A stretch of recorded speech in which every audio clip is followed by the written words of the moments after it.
여호와는 모든 나라보다 높으시며 그의 영광은 하늘보다 높으시도다. 여호와의 종들아, 이제부터 영원까지 여호와의 이름을 찬송할지로다. 아멘.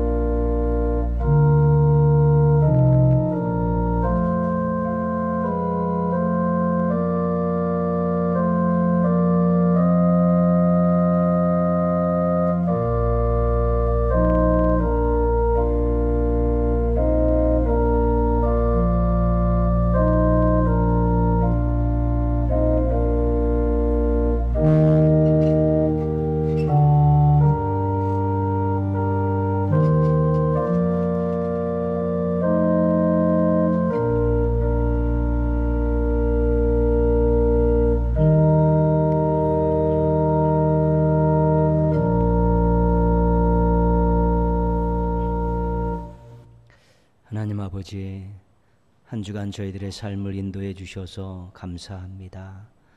거룩한 날 예배의 자리에 있게 해주셔서 감사합니다. 하나님에 대한 사랑의 마음과 고백을 가지고 감사하며 예배드리게 하여 주시옵소서. 함께 같은 믿음으로 받으실 만한 예배를 드리게 하여 주시옵소서. 임재하셔서 홀로 큰 영광 받아 주시옵소서. 예수님의 이름으로 기원합니다. 아멘.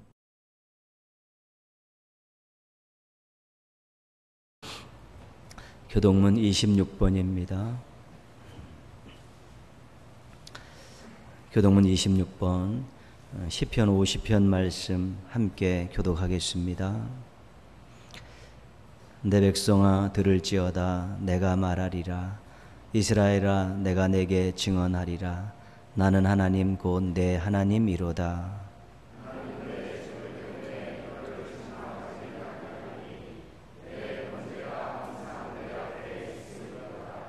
내가 내 집에서 수소나 내 우리에서 수염소를 가져가지 아니하리니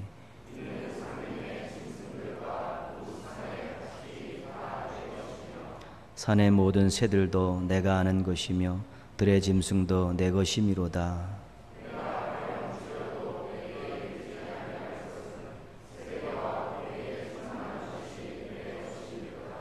내가 수소의 고기를 먹으며 염소의 피를 마시겠느냐?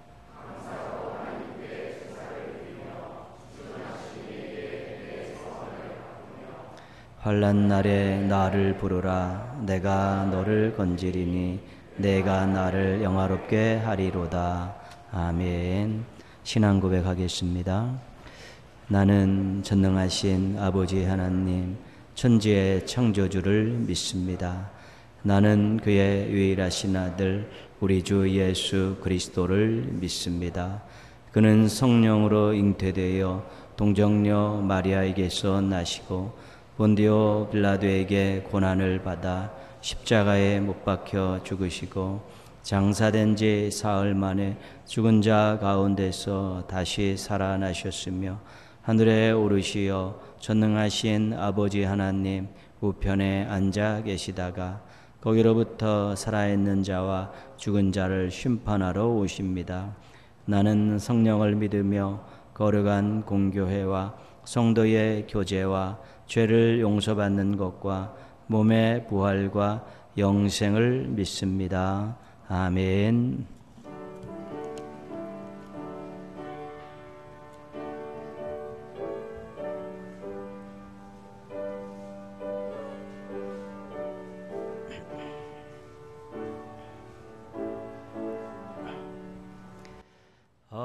내 마음속에 참된 평화 있네.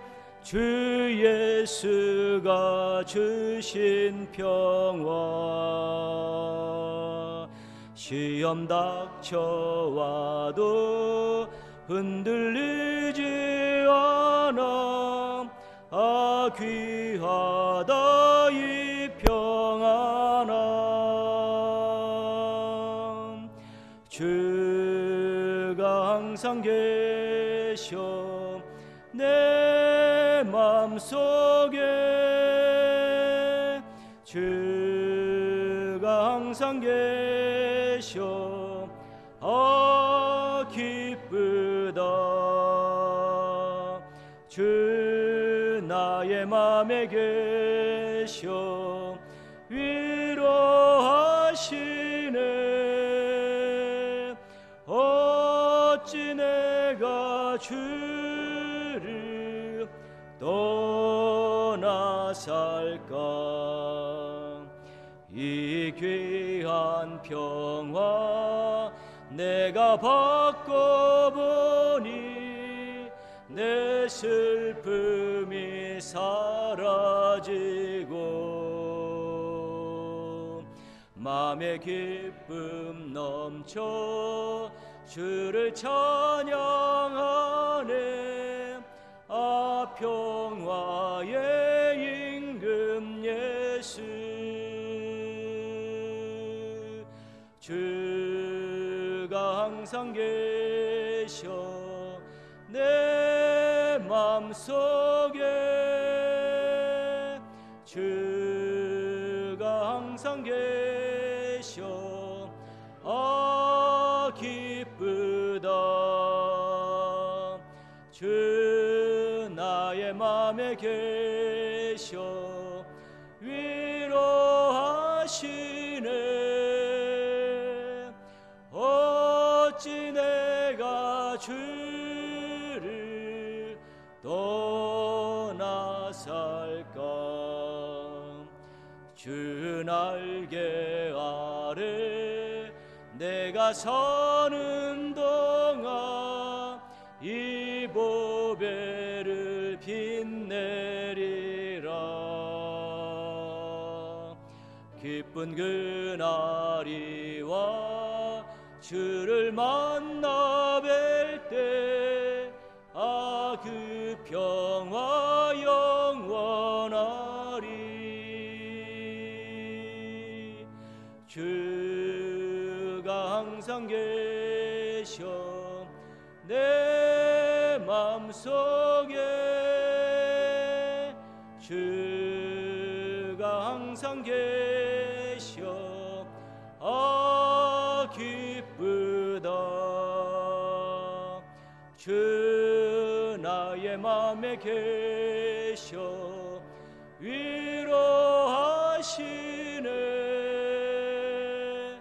어찌 내가 주를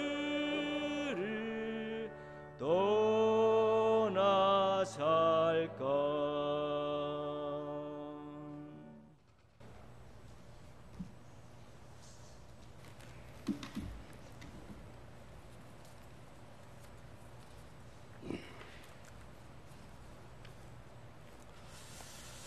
하나님 아버지, 온 성도들이 주님에 모여 한마음 한 지체가 되어 하나님께 신령한 예배를 드리게 하심을 감사드립니다. 저희들의 믿음이 나태해지기 쉬운 계절이지만 주님을 향하는 우리 모두의 마음이 불타오르는 기쁨을 얻게 하여 주시옵고 살아 역사하시는 주님의 능력이 있게 하여 주시옵소서.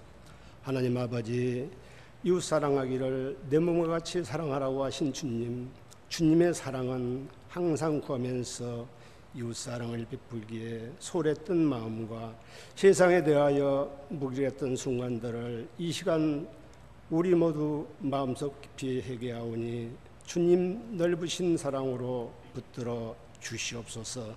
하나님 아버지, 우리가 살아가는 세상 안에 코로나19 바이러스로 인하여 우리들의 삶이 위축되고 서로가 서로를 멀리하는 이 어려운 환경 속에서 살아가고 있는 저희들을 붙들어 주시어 하나님의 역사하심을 보게 하시고 어려운 시기를 잘 극복하게 하시어 공포의 삶을 살아가고 있는 우리 모두에게 회복된 역사가 있게 하여 주시옵고 우리 모두는 한마음 하나가 되어 주님의 사랑을 나누며 주님께 영광 돌리며 살아가게 하옵소서. 하나님 아버지, 갑자기 내리는 복으로 어려움을 당하고 있는 지체들이에 하나님 함께하여 주시어 이루어 있기를 간절히 기도를 드립니다. 하나님 아버지, 코로나19로 인하여 수고하는 온 세계 의료진 이에 건강 주시어 그들의 수고가 헛되지 않게 하옵시고, 연약한 현장에서 고군분투하고 있는 손길이에 주님의 한없는 은혜로 채워 주시옵소서. 사랑의 주님, 우리가 살아가고 있는 지구상에 감각들로 인해 우리들의 삶이 이축되지 않게 하옵시고, 정치하는 지도자들에게 주님 함께 동행하시어 국민들이 안전하고 편안하게 살아갈 수 있는 정치를 할 수 있도록 도와 주시옵소서. 본 교회를 사랑하시는 하나님 아버지, 코로나19 거리두기로 인하여 가까이 주님의 사랑을 나누지 못하고 가정에서 교회에서 드리는 우리들의 예배를 기쁘게 흠망하여 주시옵고, 하나님 홀로 영광받아 주시옵소서. 하나님 아버지, 이 어려운 시기에 기관과 부서와 주일학교가 간절한 기도로 주님께 영광 돌리게 하여 주시어 변함없는 하나님의 사랑과 우리 모두의 신앙과 삶이 더욱 성장되게 하여 주시옵소서. 하나님 아버지, 고르지 못한 일기 속에 희가철을 맞이하여 오가는 안전을 지켜주시고 즐겁고 행복한 희가가 될 수 있도록 눈동자같이 지켜주시옵소서. 세상의 빛과 소금이 되라고 말씀하신 주님, 저희들이 어느 곳에 있든지 주님의 사랑을 잊지 않게 하옵시고, 겸손한 마음과 정결한 마음으로 공창에 빛나는 빛같이 살아가게 하옵소서. 말씀을 선포하실 주의 종의 신원을 강건케 하여 주시옵고, 선포되는 말씀이 우리들의 마음속에 미랄이 되어 어렵고 험난한 시기에 말씀으로 치유되는 저희 모두가 되게 하여 주시옵소서. 이 시간 찬양으로 하나님께 영광 드리는 주님의 자녀들을 기억하여 주시어 하나님께 올리는 찬양을 홀로 영광받아 주시옵고, 우리 모두는 은혜 충만한 시간 되게 하여 주시옵소서. 길이요 진리요 생명 되신 예수 그리스도 이름 받들어 기도드리옵나이다. 아멘.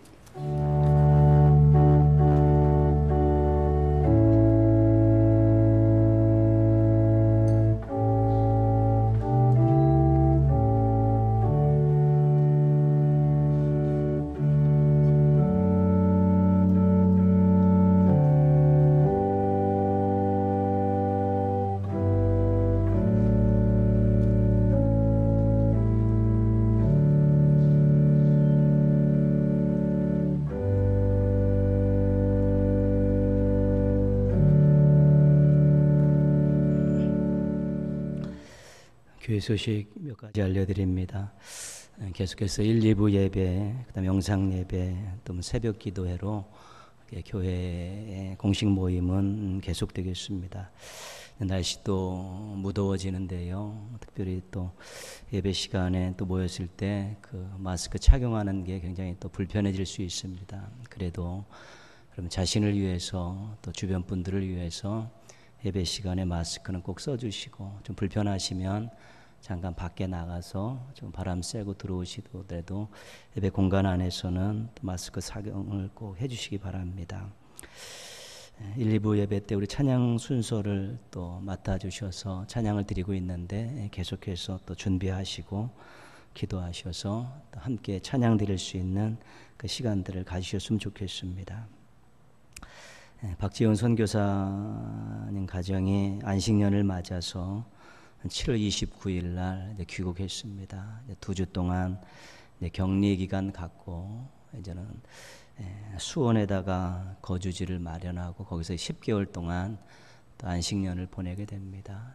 그래서 여러분 또 계속해서 또 기도해 주시고요. 또 이제 모든 것들이 좀 정리되면 또 내려와셔서 함께 예배드리면서 또 선교 보고도 듣고 그러겠습니다. 이제 교회에서는 안식년 기간 동안에 우리 주택과 승용차와 생활비 올리만을 이렇게 지원하는데, 여러분들은 기도로 계속 또 안식년 잘 보내실 수 있도록 협력해 주시면 감사하겠습니다.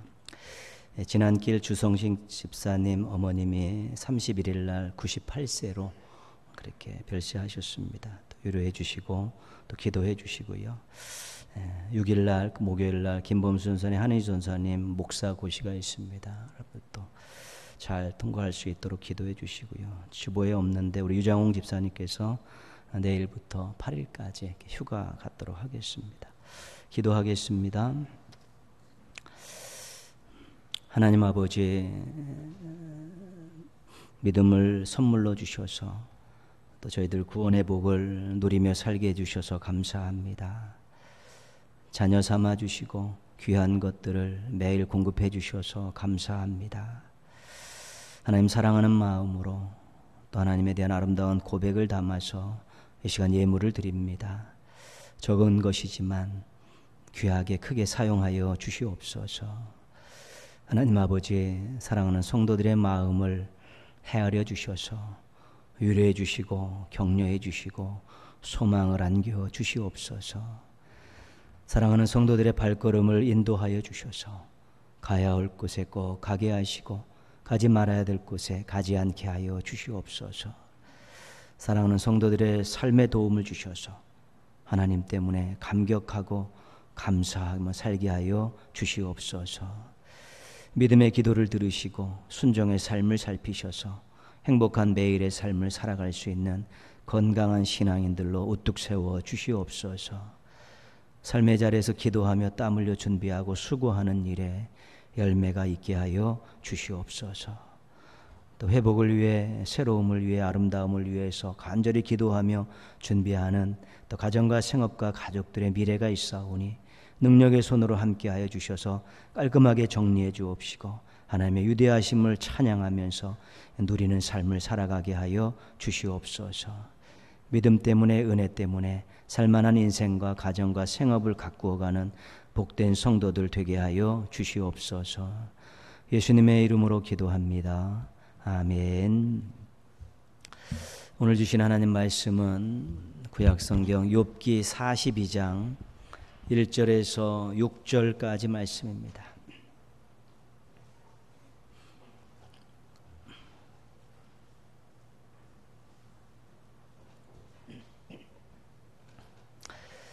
욥기 42장 1절에서 6절입니다. 우리 오늘 주신 말씀 다 같이 한 목소리로 봉독하시면서 받겠습니다. 욥이 여호와께 대답하여 이르되 주께서는 못하실 일이 없사오며 무슨 계획이든지 못 이루실 것이 없는 줄 아오니 무지한 말로 이치를 가리는 자가 누구니이까? 나는 깨닫지도 못한 일을 말하였고 스스로 알 수도 없고 헤아리기도 어려운 일을 말하였나이다. 내가 말하겠사오니 주는 들으시고 내가 주께 묻겠사오니 주여 내게 알게 하옵소서. 내가 주께 대하여 귀로 듣기만 하였사오나 이제는 눈으로 주를 배움나이다. 그러므로 내가 스스로 거두어 드리고 티끌과 제 가운데에서 회개하나이다. 아멘.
기차로 여행을 하면서 사진을 찍는 사람이 있었습니다.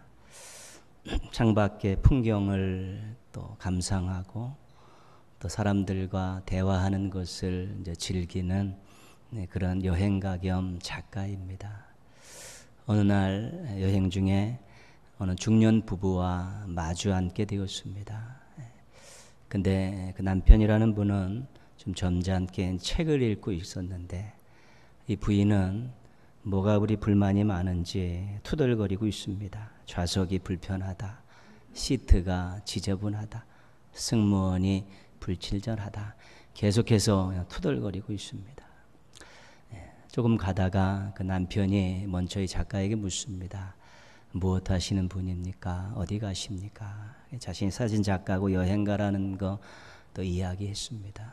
그럼 두 분은 어떤 일을 하시는 분입니까? 물었습니다. 그때 남편이 나는 교사고 우리 부인은 제조업자입니다. 이렇게 소개를 했습니다. 그래서 여자분이 사업을 한다는 생각이 의아해서 그럼 어떤 제조업에 종사하고 있습니까? 아내에 대해서 물었습니다.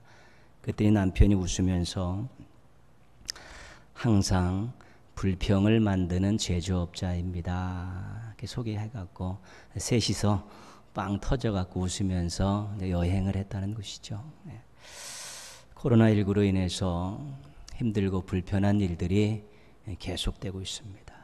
그리고 또 장마가 지나면 또 무더위가 오게 됩니다. 불평 제조업자가 되기 좋은 때입니다. 받은 은혜 생각하시고 누리고 있는 은혜 바라보시고 또 앞으로 받을 은혜를 기대하면서 감사 제조업자가 되었으면 좋겠습니다. 혹시 불평 제조업에서는 망하시고 감사 제조업에서는 성공하는 우리 행복한 성도들 되시기를 주님의 이름으로 축복합니다. 하나님께 좋은 평가를 받은 신앙의 선배들은 성경에 무진장 많습니다. 나의 벗이라는 평가를 들은 신앙의 선배 아브라함입니다. 얼마나 친근감 있는 평가인지 모릅니다. 하나님께서 나의 벗 이런 평가를 하셨으니까요. 내 마음에 합한 자라는 평가를 들은 사람은 다윗입니다. 멋진 평가죠. 하나님 마음에 합한 자라는 그런 평가를 듣죠. 오늘 말씀의 주인공은 욥은 온전하여 정직하며 하나님을 경외하며 악에서 떠난 자 이런 평가를 받습니다. 긴데요. 온전하다, 정직하다, 하나님을 경외해서 악에서 떠난 자라 아주 최고의 그런 평가를 듣게 되는 것이지요. 부럽지 않습니까? 하나님께서 너는 내 친구야, 내 벗이야. 너는 내 마음에 합한 자. 너는 나를 경외하고 악에서 떠난 자야. 이런 평가를 내리면 얼마나 행복하겠습니까? 만약 오늘 하나님께서 우리들을 이제 평가하신다면 여러분들의 마음은 어떻겠습니까? 좋은 평가를 받을 수 있다라는 어떤 기대감이 있습니까? 아니면 좀 부끄러움이 있어서 조금 나중에 받고 싶은 마음이 생깁니까? 아니면 두려운 마음이 있습니까? 어떤 형태로든지 하나님의 평가 앞에서는 우리는 자유로울 수는 없습니다. 그런데 그날은 반드시 있습니다. 우리가 믿음으로 하나님 나라에 갈 날입니다. 우리의 신앙과 삶으로 하나님께 평가받는 날입니다. 그날은 반드시 있습니다. 그래서 신앙인들은 기본적으로 언젠가는 하나님 앞에 설 날이 있고 언젠가는 하나님 앞에서 평가받을 날이 있다는 것을 의식하고 살 필요가 있는 것입니다. 그래야 조금 더 진지해지고 그래야 조금 더 하나님께 제대로 된 모습을 쓰려고 노력하기 때문에 그렇습니다. 하나님 앞에 서서 평가받을 날이 있다는 것 기억하며 사는 것 좋은 일입니다. 지혜로운 일이고 꼭 필요한 일입니다. 하나님에 대한 이 욥의 평가를 못마땅하게 생각하는 존재가 있었습니다. 사탄입니다. 사탄이 하나님의 평가를 비웃듯이 던진 말이 있습니다. 욥이 어찌 까닭 없이 하나님을 경외하리이까. 욥이 어찌 까닭 없이 하나님을 경외하겠습니까? 하나님께서 극찬하는 욥의 신앙의 순수성을 의심하는 것입니다. 욥의 신앙 대단한 것 아닙니다. 하나님께서 그토록 많은 복을 주셨는데 하나님을 경외하지 않을 사람이 어디 있습니까? 복 맛보았기 때문에 생긴 신앙입니다.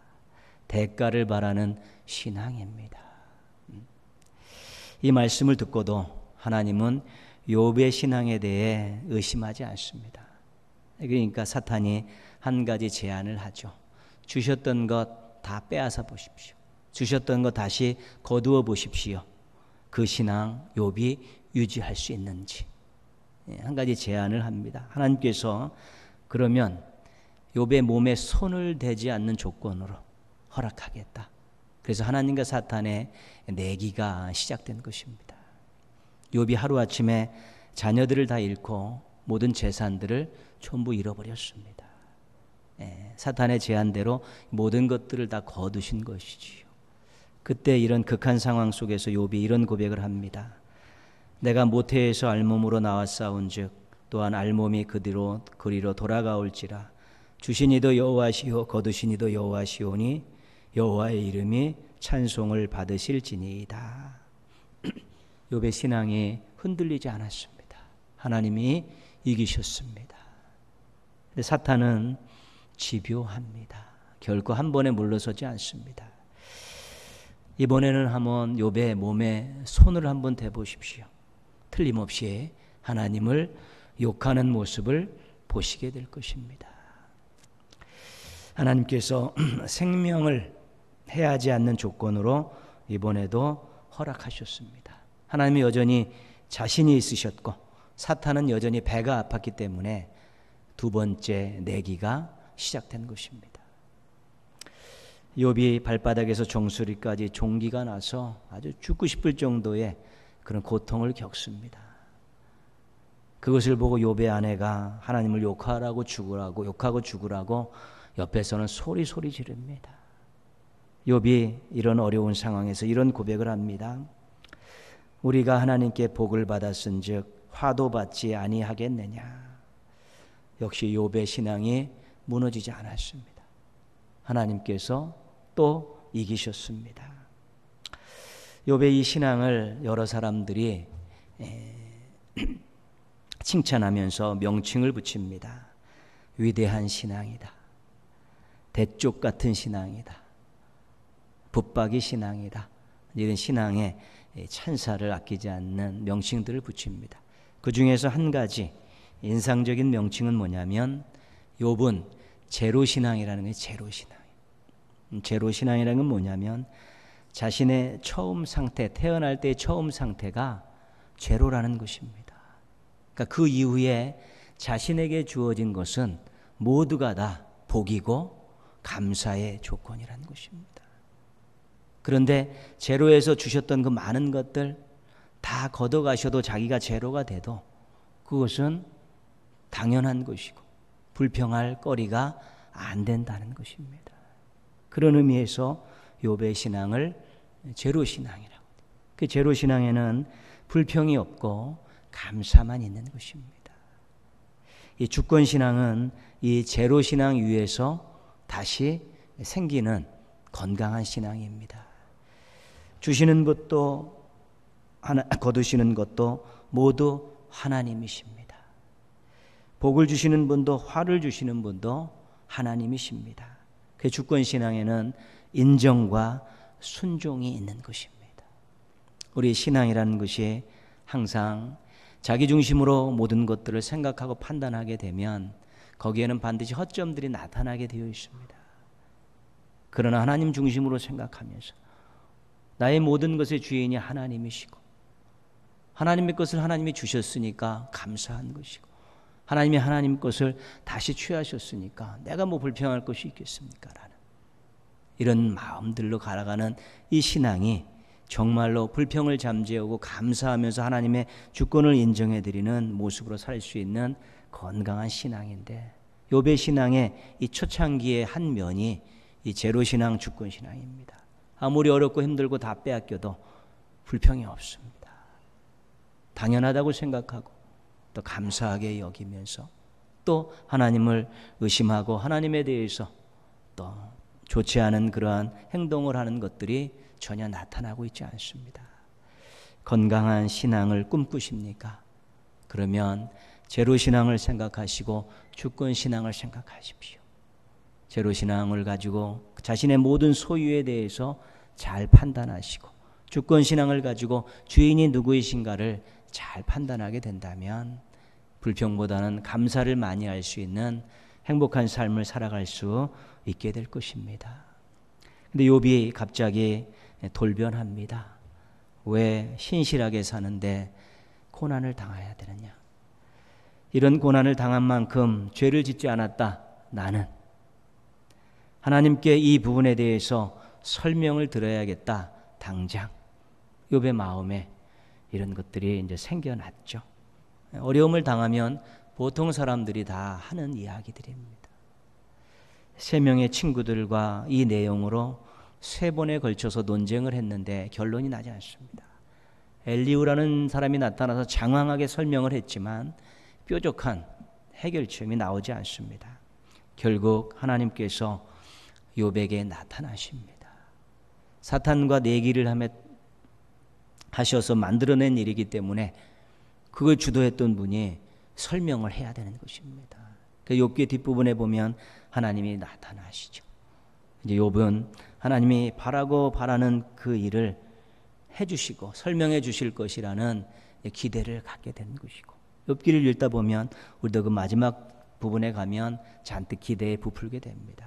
하나님께서 폭풍 가운데 말씀하십니다. 38장, 39장 2장에 걸쳐서 창조에 대한 말씀만 하십니다. 그리고 40장, 41장 2장에 걸쳐서 하나님의 능력에 대해서 계속해서 말씀하십니다. 욥이 궁금하게 생각하는 것에 대해서 대답이 없으십니다. 온 우주 만물을 창조할 때 욥아, 네가 한 일이 있느냐? 세상의 모든 것 가운데 욥아, 네 것이라고 이야기할 수 있는 것이 있느냐? 세상의 모든 것을 생존하게 하고 관리하는데 네가 그것을 할 수 있는 욥아, 능력이 있느냐? 이런 질문을 욥에게 쏟아 부으시는 것입니다. 욥은 자기가 신실하게 살았고 진실하게 살았고 하나님 경외하며 살았는데 이 고난을 당하는 것에 대한, 왜 그런가에 대한 답을 듣고 싶은데 그 답은 말씀하지 않습니다. 오로지 하나님께서 창조하실 때 욥이 뭘 했느냐, 하나님 만드신 모든 것 중에 욥의 것이라고 말할 수 있는 것이 있느냐, 이 모든 피조물들을 통치하고 관리할 때 네가 여기서에 대해서 무엇 하나 제대로 할 수 있는 능력이 있느냐, 이런 것들을 묻고 계신 것입니다. 동문서답입니다. 욥은 하나님이 하시는 말씀에서 자기가 원하는 대답을 듣지 못했습니다. 그런데 하나님에 대해 이 말씀에 대한 욥의 반응이 이상합니다. 왜 답을 회피하고 엉뚱한 말씀만 하십니까? 질문에 대해 정확하게 대답해 주십시오라고 항변하는 그런 반응이 아닙니다. 오늘 말씀은 하나님의 그 말씀을 들은 욥의 반응을 기록해 놓고 있는 것입니다. 2절 말씀입니다. 주께서는 못하실 일이 없사오며 무슨 계획이든지 못 이루실 것이 없는 줄 아오니, 하나님의 전능하심을 인정하고 있습니다. 3절입니다. 무지한 말로 이치를 가리는 자가 누구니이까? 나는 깨닫지도 못한 일을 말하였고 스스로 알 수도 없고 헤아리기 어려운 일을 말하였나이다. 자신의 어리석음을 고백하고 있습니다. 4절입니다. 내가 말하겠사오니 주는 들으시고 내가 주께 묻겠사오니 주여 내게 알게 하소서. 자신의 생각과 판단을 내려놓고 다시 물을 테니까 새로운 답을 달라고 기원을 하고 있는 것이고요. 6절 말씀은 같이 읽겠습니다. 그러므로 내가 스스로 거두어 드리고 티끌과 제 가운데에서 회개하나이다. 자신의 설명에 대한 요구를 거두어 드리고 회개를 하고 있는 것이죠. 답을 듣지 못했는데, 원하는 답을 듣지 못했는데 하나님의 전능하심을 인정하고 자신의 어리석음을 고백하고 자신이 죄인임을 회개하면서 새로운 답을 받아야겠다라는 그런 기도를 드리고 있는 것입니다. 전혀 생소한 반응을 보이고 있습니다. 이것 통해 볼 때 우리는 욥은 하나님께 상세한 설명을 듣지 못했지만 이 고민에 대한 해결은 얻은 것입니다. 그러지 않고는 이런 반응을 보일 수가 없습니다. 5절 말씀에서 우리가 중요한 내용을 발견합니다. 같이 읽습니다. 내가 주께 대하여 귀로 듣기만 하였사오나 이제는 눈으로 주를 배움나이다. 아멘. 앞부분에서 욥의 신앙이 자신의 그 소유에 대한 그 욥의 신앙이 건강했습니다. 제로신앙과 주권신앙이었는데 제로신앙과 주권신앙의 중요한 내용은 뭐냐면 자신의 한계를 인정하는 것입니다. 하나님은 주시는 분이고 나는 받는 자입니다. 하나님은 주인이시고 자신의 소유가 자신의 것이 아니라는 한계를 인정하는 신앙이 제로신앙이고 주권신앙인 것입니다. 그런데 욥이 악과 의에 대해서는 그 신앙이 작동하지 못한 것입니다. 오히려 생각도 많이 하고 말도 많이 했지만 결국 자신이 무지했고 교만했다는 것을 깨달을 수밖에 없었다는 것입니다. 그것은 하나님이 설명을 해주시지 않는 것입니다. 하나님이 설명이 필요 없다고 말씀하시는 것이고 욥에게 직접적으로 말씀하지 않으심에도 불구하고 욥은 그 부분에 대한 새로운 해결책을 얻게 된 것입니다. 하나님을 제대로 만나고 보니까 답을 찾았다는 것입니다. 부끄럽다는 것입니다. 회개할 수밖에 없다는 것입니다. 하나님의 임재 안에 들어와 보니까 하나님의 능력을 제대로 알게 되니까 자신이 어떤 존재인지를 다시 깨닫게 되었다는 것입니다. 한계가 있는 존재다. 하나님이 어떤 분인지를 다시 깨닫게 되었다는 것입니다. 한계가 없는 분이라는 것입니다. 하나님은 창조주이시고 자신은 피조물이라는 사실을 알아. 하나님은 통치하시는 분이고 자신은 다스림을 받는 존재라는 것을 알게 되었고 하나님은 의로우신 분이고 자신은 죄인이라는 것을 알게 되었고 하나님은 명령하시는 분이고 자신은 순종하는 자라는 것을 알게 된 것입니다. 자신의 한계를 깨달았더니 자신에게 주권이 있는 것 같고 자신이 모든 것을 다 알고 있는 것 같고 자신이 의롭다고 생각하는 거기가 그 모든 생각이 한순간에 무너지게 된 것입니다. 나에게 주권이 있다.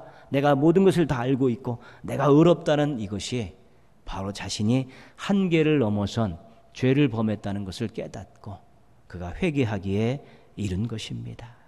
하나님의 임재를 경험했더니 하나님의 위대하심 앞에 서게 됐더니 정말 부끄럽고 초라해서 견딜 수가 없었던 것입니다. 자신이 대단한 것 같고 다 아는 것 같고 의로운 것 같이 생각했던 이 모든 것들이 하나님의 임재 앞에 하나님의 위대하심 앞에 서니까 너무도 초라하고 부끄럽다는 것을 알게 돼서 그가 인정하고 고백하면서 회개하기에 이른 것입니다. 그것이 욥기의 결론입니다.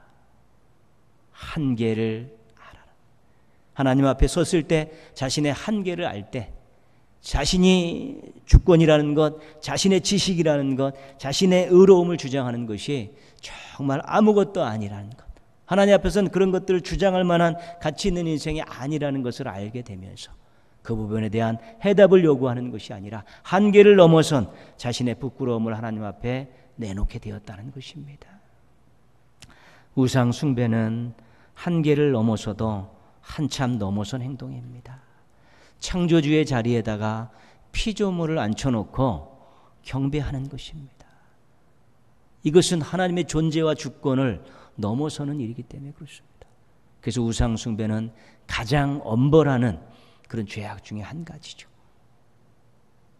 남북왕국의 멸망의 가장 중요한 원인은 우상 숭배입니다. 한계를 넘어섰죠. 이단들은 한계를 넘어선 사악한 무리들입니다. 인간을 신이라고 이야기하고 있습니다. 자신들의 교주인 인간을 신이라고 이야기하면서 믿으라고 섬기라고 하니까 이건 한계를 넘어서도 보통 넘어선 것이 아닙니다. 이것은 결국 멸망받을 그런 존재들일 수밖에 없는 것입니다. 우리들의 삶 속에는 설명하지 못하는 일들이 굉장히 많습니다. 해결하지 못하는 일도 많습니다. 그래서 이거를 해결하려고 논쟁하고 싸우는 일들이 비일비재하고요. 이것 때문에 정말로 세상이 시끄럽고 어지러운 일들도 많이 일어나게 됩니다. 한계에 있는 존재들이 하는 일이기 때문에 그렇습니다. 근데 정말 중요한 것은 이러한 일들을 하면서 한계를 넘어서는 일입니다. 생각이 다르고 이념이 다르고 방법이 다르고 신앙의 다름으로 인해서 얼마든지 논쟁할 수 있습니다. 자신의 정당성을 주장하고 상대방 설명의 단점을 이야기하고 또 설득하고 이런 비판하고 이런 것들은 계속 해나가면서 올바른 길을 찾아가는 것입니다. 그것이 없는 것이 오히려 성장하는 데 방해가 되는 것입니다. 그런데 저주하고 원수로 삼는 일들은 하지 않아야 되는 일입니다. 여러분, 정죄하고 저주하고 원수를 삼아가지고 죽여야 되는 인생으로 그 사람을 단죄하는 것은 해서는 안 되는 일입니다. 그것은 우리들의 몫이 아닙니다. 그 심판의 몫은 하나님께서 하시는 일입니다. 성경에 나오는 여러 가지 많은 일 가운데에서요, 원수처럼 대하지 말고 형제처럼 대하라. 믿음의 공동체 안에서 잘못한 사람들이 있습니다. 정말 하지 말아야 될 할 일이 있어도 그래도 디모데후서에서는 원수처럼 대하지 말고 형제처럼 대하라 이야기하죠. 우리가 잘 알고 있는 말씀에서 너희가 원수를 갚지 말라. 원수를 갚지 말라. 그건 내가 하는 일이다. 원수를 갚지. 왜 그렇습니까? 원수를 맺으면 그 사람 마음속에 미움과 증오가 생기는 것입니다. 원수를 갚다 보면 정상적인 방법으로 행하지 않게 되는 것입니다. 그러면 자기가 아무리 옳아도 그 마음속에 미움과 증오를 가지고 있고 비정상적인 방법으로 그것을 해야 하게 되면 자기도 결국은 하나님 앞에 심판의 대상으로 전락할 수밖에 없는 것입니다. 그것이 한계를 넘어선 것에 대한 무서움인 것입니다. 원수를 만들고 원수를 갚는 일은 한계를 넘어서는 교만으로 가는 지름길인 것입니다. 우상 숭배와 더불어 또 하나의 성경에서 가장 경계하고 있는 죄는 교만입니다. 교만은 한계를 넘는 일입니다. 창세기 3장에 그 선악과를 먹이기 위해서 뱀이 한 말 가운데 너희가 이것을 먹으면 하나님과 같이 된다라는 그 유혹으로 시작해서 끊임없이 우리들에게는 자신이 모든 것을 다 알고 있는 듯이 자신이 모든 것의 주인인 양 그렇게 말하고 행동하고픈 그런 마음들이 생겨나게 되면서 교만이 시작되면 한계를 넘어서게 되는 것이고요. 한계를 넘어서면 거기서는 또 다른 죄악들을 양산해내게 되어 있는 것입니다. 여러분, 신앙인들이요, 자신의 신앙성을 정당성을 주장하는 일 해야 되는 일이고 말씀을 가지고 기도하면서 부르짖어야 해야 되는 일이지만 반대 의견을 가지고 있는 사람들을 증오하고 원수로 생각하고 쌍욕을 하고 죽여 마땅하다고 그런 생각들을 가지고 주장하는 것은 옳지 않습니다. 예언자들 그러지 않았습니다. 그 죄악을 지적하는 그들의 마음속에는 사랑이 있었고요. 예수님 절대 그러지 않으셨습니다. 그렇게 책망하고 그렇게 하시지만 그들을 위해서 생명을 바칠 각오를 가지고 하셨던 일들입니다. 아무리 귀하고 좋은 것이라 할지라도 상대방에 대해서 원수를 맺고 정죄하고 저주하는 그러한 태도, 미움 갖는 태도를 가지고 하는 것은 한계를 넘어서면 거기에 열매가 없습니다. 자기의 정당성을 인정받는다 하더라도 하나님 앞에서는 제대로 된 모습을 보일 수 없기 때문에 문제가 되는 것입니다. 그래서 하나님은 하나님이시고 우리는 우리 인간입니다. 절대로 한계를 넘는 일들은 하지 말아야 돼요. 하나님의 말씀을 넘어서서 자기가 하나님인 양 말하고 행동하고 그런 일들은 절대로 하지 말아야 되는 것입니다. 우리가 어떤 찬양을 정말 감격스럽게 할 때요, 정말 하나님과의 깊은 교제를 하면서 기도에 푹 빠졌을 때, 우리가 말씀 속에서 말씀을 읽으면서 거기서 눈물을 흘리면서 하나님에 대한 사랑을 고백하면서 그 말씀 속에 들어갔을 때요, 거기서는 어떤 이론이나 합리적인 생각이나 어떤 자기의 정당성이나 이런 것들이 내세울 수 없습니다. 그저 감사한 것이고 그저 하나님이 하신 일이 옳은 것이고 그저 하나님 때문에 살고 있다는 것 때문에 감격하는 것입니다. 근데 우리 그러한 하나님의 임재 속에 하나님의 사랑과 능력 안에 푹 잠겨보지 못하고 그냥 생각으로 말로 옳다는 것들만 주장하다가 새로운 미움을 만들고 새로운 정죄를 하고 저주를 하는 그런 일들을 하면서 우리가 한계를 넘어가 보면 나중에는 열매가 없습니다. 예수님이 우리에게 열매를 맺게 하신 방법은 그 상대방을 무너뜨리고 저주하고 정죄해서 그렇게 열매를 만드시지 않았습니다. 하늘의 미랄이 되셔서 열매를 만드셨고 그 사랑을 포기하지 않으시면서 지적하면서 기다리시면서 격려하시면서 그렇게 열매를 만들어 가셨기에 좋은 열매들이 늦게나마 맺혀진 것입니다. 금년 여름에는 좀 신앙적인 일에 관심과 시간과 물질을 투자하셨으면 좋겠습니다. 코로나19로 오직 여행 가는 것도 제한이 있고 휴가도 그렇게 예전처럼 보내지 못하는데 이번엔 내가 정말 하나님과의 관계를 한번 돈독히 해보겠다라고 내가 하나님의 임재 속에 아주 푹 잠겨보고 하나님의 말씀 속에 푹 잠겨보고 기도하면서 하나님과의 깊은 영적 교제를 하겠다는 그런 소망을 가지고 한번 관심과 시간과 물질을 투자해 보자는 것입니다. 우리가 하나님의 임재와 사랑과 능력 속에 들어가면 들어갈수록 하나님이 얼마나 대단하신 분이고 우리가 얼마나 한계 있는 존재인가를 알게 되는 것입니다. 그렇게 될 때 우리들의 생각도 바뀌고 마음도 바뀌고 표정도 달라지게 되어 있습니다. 다른 사람과 공동체와 세상을 보는 눈과 또 모습에도 변화가 생기게 되는 것입니다. 여러분 우리가 무언가를 한다고 이야기합니다. 그러나 하나님의 도우심이 없이 되는 일이 있습니까? 우리가 무언가 대단한 것을 한다라고 그렇게 열심히 노력하고 살지만 궁극적으로 하나님의 도우심이 없이는 안 되는 일 아닙니까? 그렇기 때문에 하나님의 임재를 경험하고 하나님의 사랑과 능력에 푹 젖어서 우리 하나님이 어떤 분이고 자신이 어떤 존재인가를 알면서 무한하신 하나님 앞에 한계를 가진 인간으로서 어떤 생각과 마음과 태도를 가지고 살아가야 된다는 것을 우리가 다시 한번 정리하게 된다면 지금보다 더 열심히, 지금보다 더 뜨겁게, 지금보다 더 아름다운 모습으로 인생을 경영해 갈 수 있게 되는 것입니다.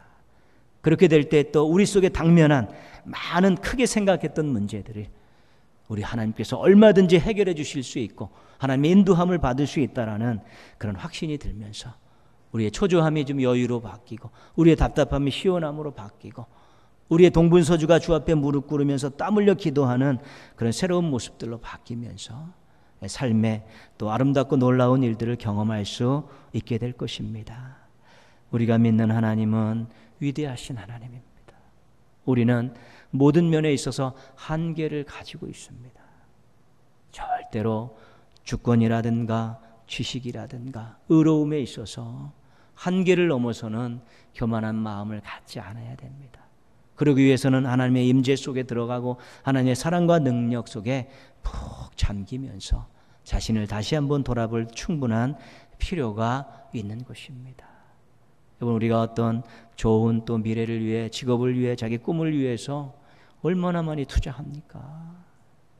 그 배움의 시간에 투자했던 시간들 물질들 보는데요. 세상에 하나의 좋은 또 자리를 잡겠다고 자기가 또 원하는 일을 하며 살겠다고 투자했던 얼마만의 시간과 물질과 땀들이 있습니까? 근데 우리가 하나님과의 관계를 돈독히 하기 위해서 하나님의 임재를 경험하고 하나님의 사랑과 능력 속에 한번 깊이 잠겨보는 인생의 아주 중요한 일에 관심과 시간과 물질과 땀을 투자하지 않으면 그 공짜 베개시는 거기도 정말 중요한데도 한번 투자할 만큼 잔뜩 투자해 보면 그 열매로 우리가 평생 먹고 살 수도 있는 것이고요. 평생 인도함을 받고 살 수도 있는 것입니다. 하나님이 중요한데, 하나님의 은혜가 중요한데, 하나님의 능력이 중요한데 그런 것들을 경험하고 그런 것들을 행사할 수 있는 데는 투자하지 아니하고 엉뚱한 데다 잔뜩 투자하니까 늘 뿌리는 약하고 가지만 꽃만 열매만 치중하다 보니까 우리가 늘 반복적으로 무료함이 오고 의심이 오고 또 늘 반복적으로 우리가 또 허탈함을 느끼게 되는 것입니다. 금년 여름 하나님의 임재, 하나님의 사랑과 능력을 더 많이 깊게 경험하셔서 위대하신 하나님 앞에서 한계를 인정하면서 이제 이전보다는 더 멋지고 값진 인생들을 펼쳐가는 우리 신앙인들 되시기를 주님의 이름으로 축원합니다. 기도하겠습니다. 우리 한번 같이 기도하실 때요, 우리 한계를 넘어서는 그런 교만한 인생들 되지 않게 해달라고 기도하시고요, 하나님의 임재 속에 하나님의 사랑과 능력에 깊이 빠져서 정말 하나님이 어떤 분이고 자신이 어떤 존재인지를 알고 생각하는 바, 말하는 바, 행동하는 바를 새롭게 가꾸어 가면서 이 땅에 작은 촛불로서 작은 향기로서 멋지게 살아가는 인생들 되어질 수 있게 해달라고 우리 한번 같이 기도하겠습니다. 하나님 아버지 감사합니다. 오늘도 인도해 주셔서 감사합니다. 이끌어 주셔서 감사합니다.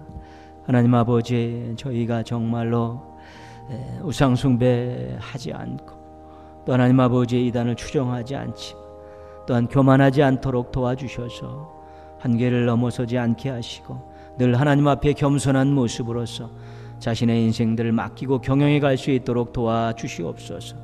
중요한 일을 함에 있어서 특별히 하나님 앞에 기도하면서 도움을 구하고 지혜와 능력을 구할 수 있도록 도와주시옵시고, 절대로 하나님 아버지 증오하는 마음, 또한 저주하는 언사들, 하나님 아버지 또한 원수로 생각하고 함부로 또 죽여야겠다는 생각들 갖지 않게 도와주시옵시고, 저희의 옳은 만큼 방법도 옳게 하여 주옵시고, 선지자들이 가졌던 마음들, 예수님이 가졌던 마음을 품고 저희가 이 세상을 아름답게 만들어가는 주옥과 같은 인생들 되게 하여 주옵시고, 복된 인생들을 살아갈 수 있도록 은혜 베풀어 주시옵소서.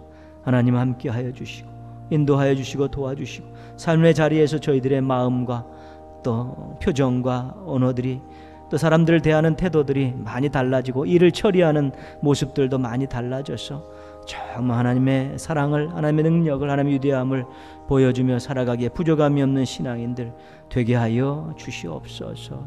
주시기를 원합니다. 함께하여 주옵시고 저희를 사용하셔서 영광 받아 주옵시고 저희를 통해 하나님의 뜻을 이루어 주시옵소서. 주님 감사합니다.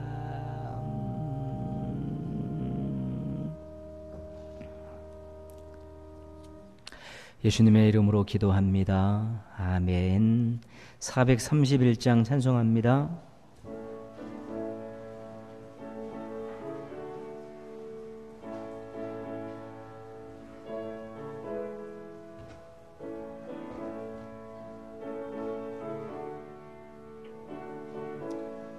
주 안에 기쁨 있네, 주 안에 설정, 주 안에 평안 있네, 주 안에 살정.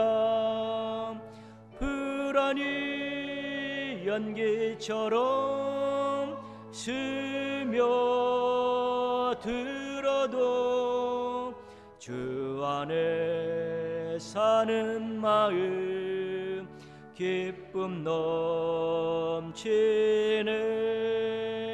주 안에 사랑 있네, 주 안에 설정, 주 안에 소망 있네, 주 안에 살정. 검푸른 성난파도 밀어 덮쳐도 주 안에 사는 마음 평화 넘치네. 주 안에 영생 있네, 주 안에 살정, 주 안에 천국 있네, 주 안에 살정.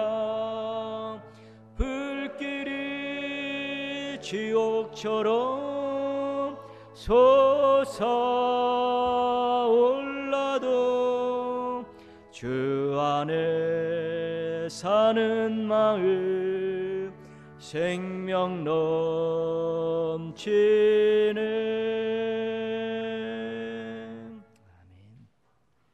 이제는 예수 그리스도의 은혜와 하나님 아버지의 사랑과 성령님의 능력이 하나님께 경배와 찬양을 드리고 주신 말씀을 가슴에 품고 삶의 자리로 나아가는 하나님의 자녀들과 가정과 생업과 학업과 한 주간의 삶 위에 함께 하시기를 축원하옵나이다. 아멘.